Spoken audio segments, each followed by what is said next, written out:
마지막 잎새. 오헨리. 워싱턴 광장 서쪽의 어느 작은 지역은 도로들이 곡선을 그리며 제멋대로 마구 얽혀 있었다. 일찍이 어느 화가는 이 거리에서 요긴한 가능성 하나를 발견한 일이 있었다.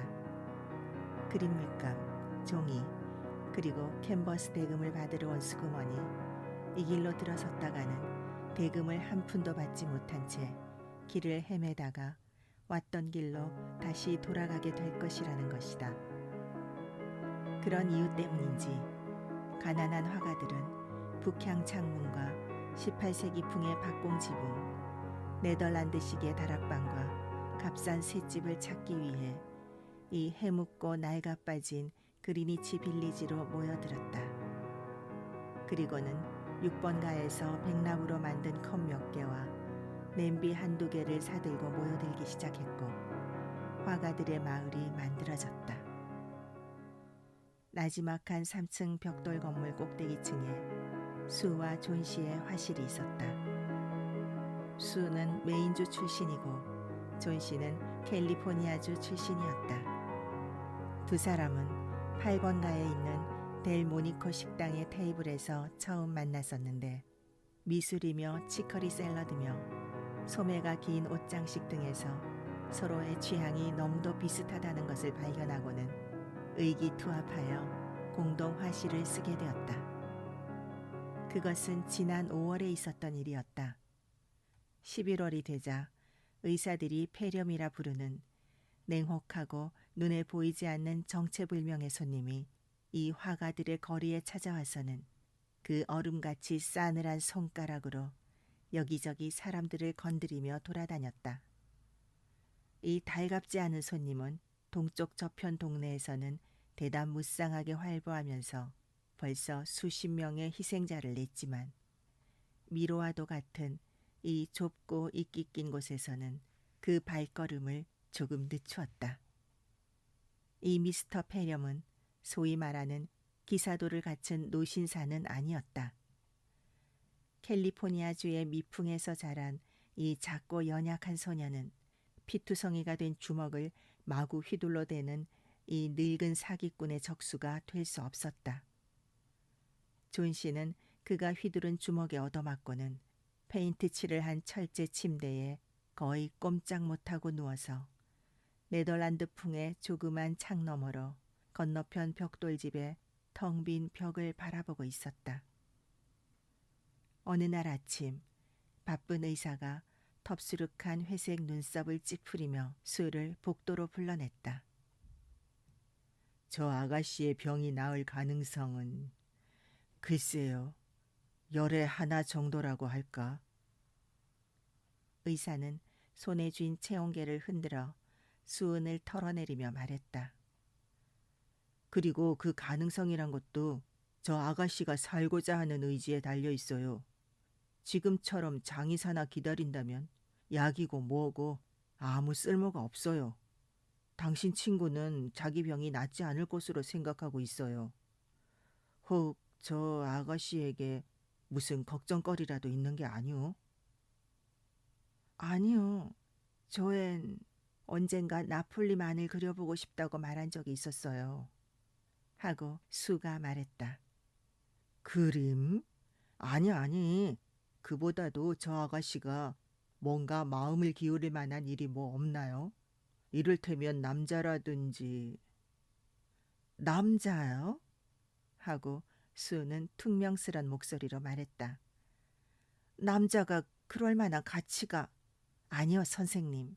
그런 일은 없어요. 그렇다면 이거 문제로군.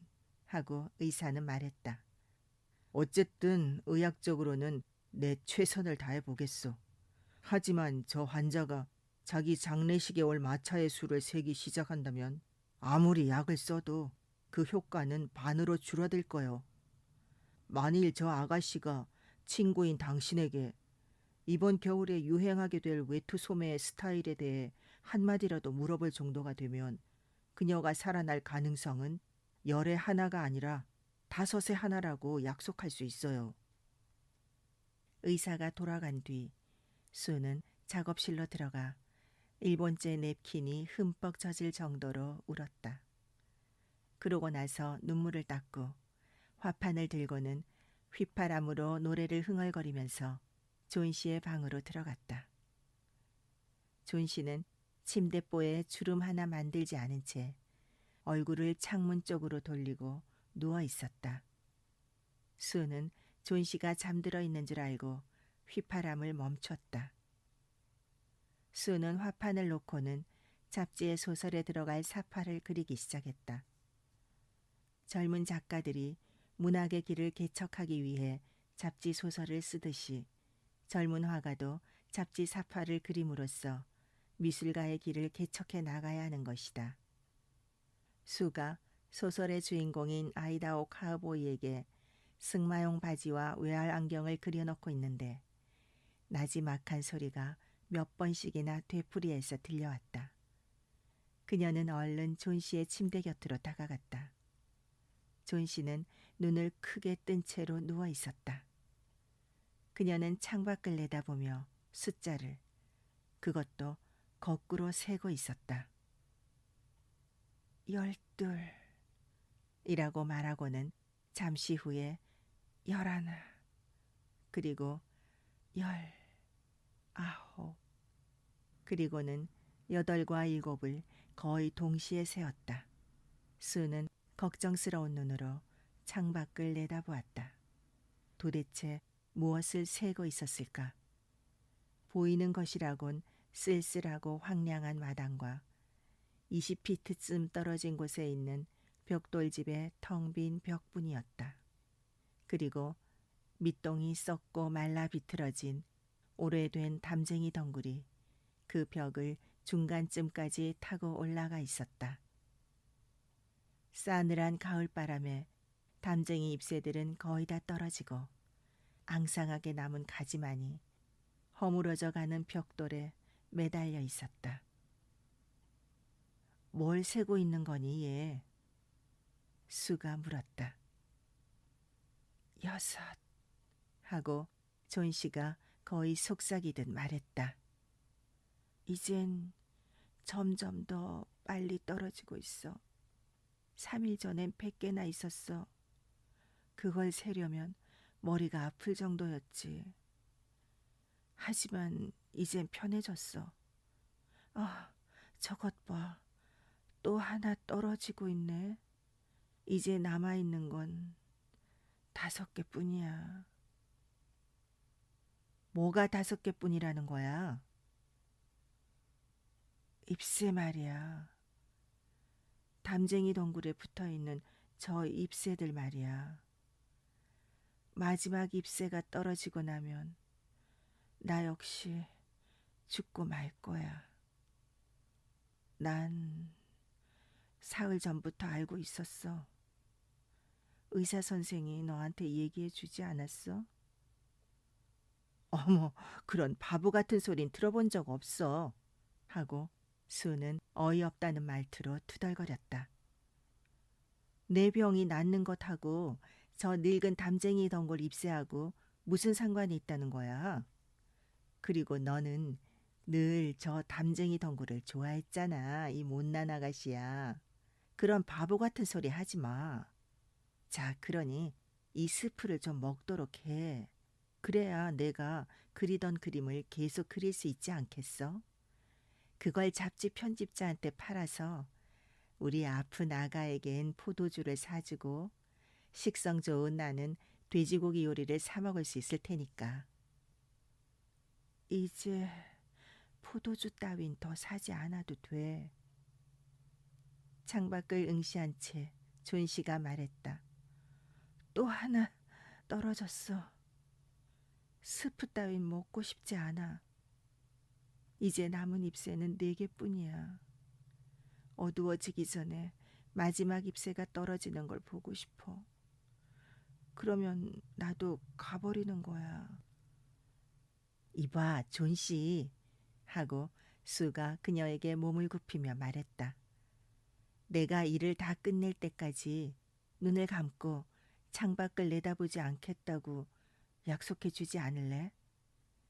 저 그림을 내일까지 넘겨줘야 한단 말이야. 그림 그리는데 햇빛만 없어도 된다면 커튼을 내려버리고 싶지만 다른 방에서 그릴 순 없어? 존 씨가 매정하게 말했다. 내 곁에 있고 싶어서 그래. 하고 수가 말했다. 그리고 네가 저 시시한 담쟁이 덩굴 잎새 따위를 보지 않았으면 좋겠어. 그럼 그림 작업이 끝나는 대로 알려줘. 하고 존 씨는 침대에 누워 두 눈을 감고 마치 쓰러진 조각상처럼 창백하고 조용한 모습으로 말했다. 난 마지막 잎새가 떨어지는 걸 보고 싶으니까. 이젠 기다리는 것도 지쳤어. 뭘 생각한다는 것도 지긋지긋해. 난 모두 내려놓고 저 가엾고 지친 잎새처럼 아래로 아래로 떨어져 내려가고 싶어. 잠을 좀 청해봐. 하고 수가 말했다. 난 베어만 할아버지에게 가서 늙은 광부의 모델이 되어달라고 부탁해야겠어. 금방 다녀올게. 내가 돌아올 때까지 움직이면 안 돼. 베어만 할아버지는 같은 집 1층에 살고 있는 화가였다. 60이 넘은 그는 미켈란젤로가 그린 모세상의 수염 같은 곱슬 수염을 기르고 있었는데 그 수염은 사티로스 같은 얼굴에서부터 작은 체구를 따라 길게 흘러내리고 있었다. 베어만은 실패한 화가였다. 지난 40년간 화필을 잡고 있었지만 아직 위대한 예술가의 옷자락 근처에도 가보지 못했다. 그는 항상 걸작을 그릴 것처럼 말을 했지만 아직까지 전혀 손도 대지 못하고 있었다. 이따금 상업용으로 서툰 그림을 그렸을 뿐이다. 그는 전문적인 모델을 쓸 형편이 안 되는 젊은 화가들을 위해 모델이 되어주고는 돈 몇 푼 받는 처지였다. 그는 늘 술에 취해 살면서도 여전히 걸작을 그릴 것이라는 이야기를 늘어놓곤 했다. 게다가 그는 체구가 작고 성질 사나운 노인으로 어느 누구든지 무기력한 점이 보이면 심하게 나무랐지만 꼭대기층 화실에 있는 두 젊은 화가들에 대해서만은 그들을 지켜주는 감시견 노릇을 자처하고 있었다.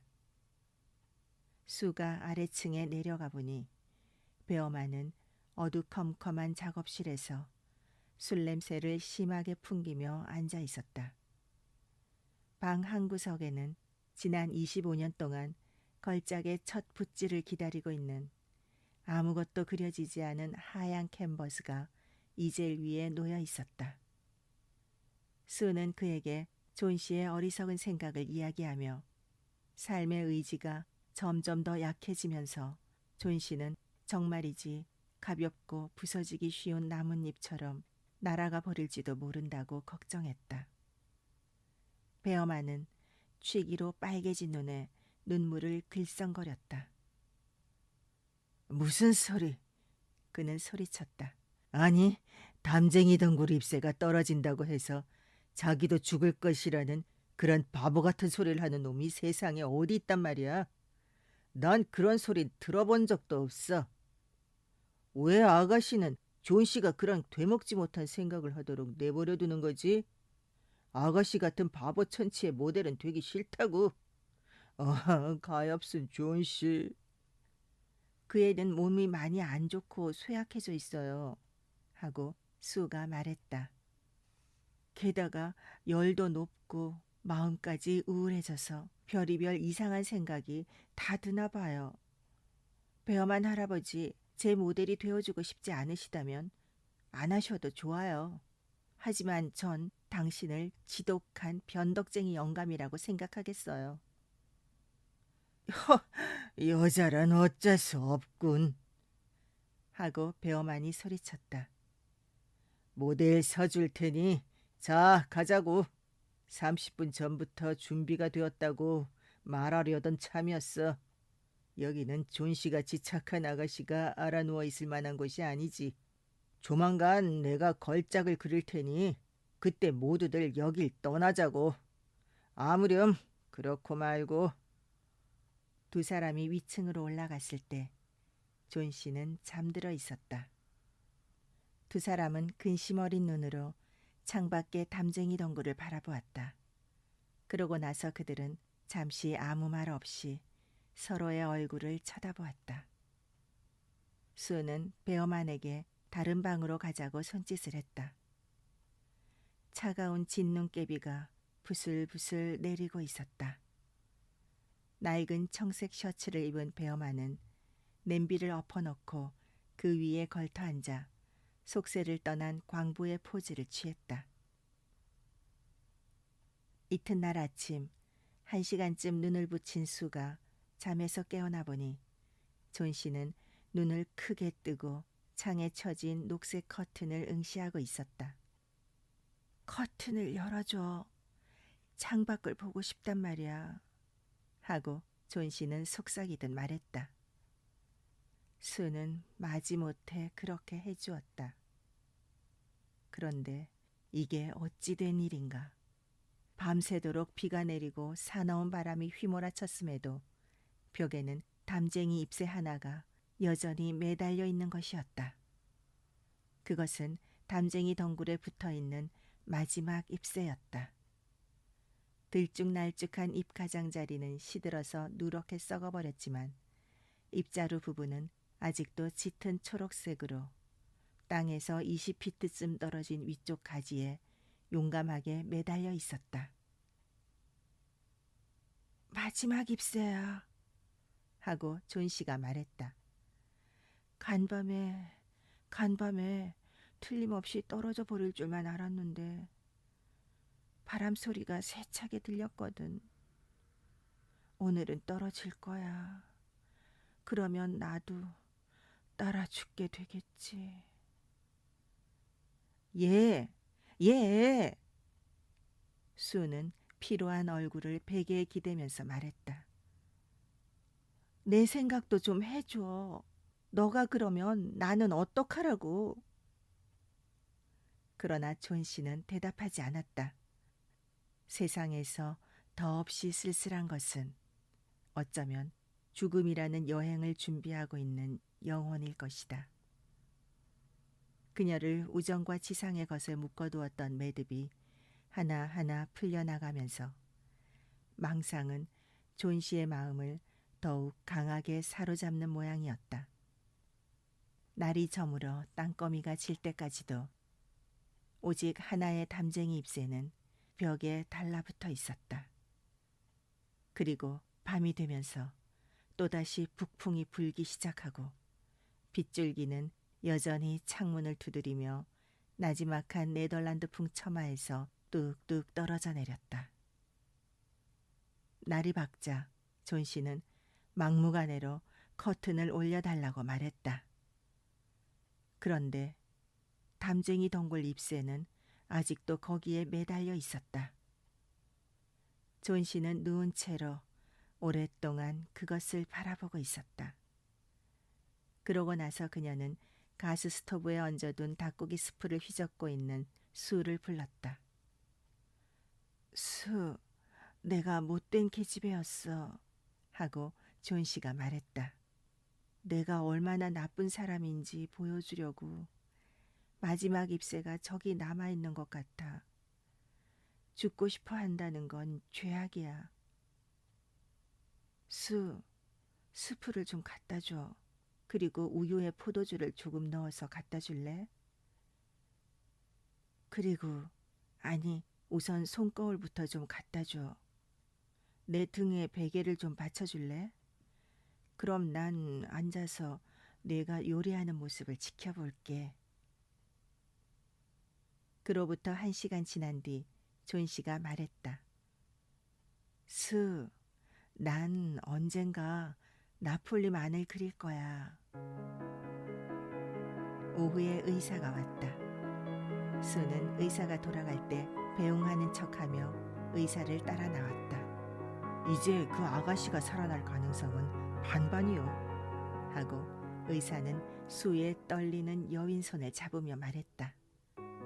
간호만 잘해준다면 나을 수 있을 거요. 자, 그럼 난 아래층에 있는 환자를 보러 가보겠소. 이름이 배어만이라고 하던데 필시 화가인 것 같소만 역시 폐렴이요. 그 환자는 나이도 많고 몸도 쇠약한 데다 급성이요. 그가 살아날 가망은 없지만 조금이라도 더 편안하게 해주기 위해 오늘 병원에 입원시키기로 했어요. 이튿날 의사가 수에게 말했다. 당신 친구는 이제 고비는 넘겼어. 당신의 승리요. 이제 남은 일은 영양 섭취와 간호. 그것만 잘하면 돼요.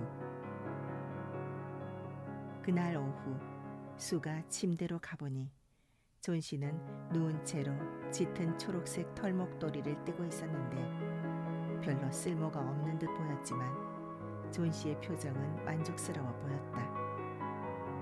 수는 침대로 다가가 그녀 주위에 있는 모든 것을 껴안았다. 너한테 할 얘기가 있어 하고 수가 말했다. 배엄한 할아버지가 오늘 병원에서 폐렴으로 세상을 떠나셨어. 아르신 지 불과 이틀밖에 되지 않았는데 말이야.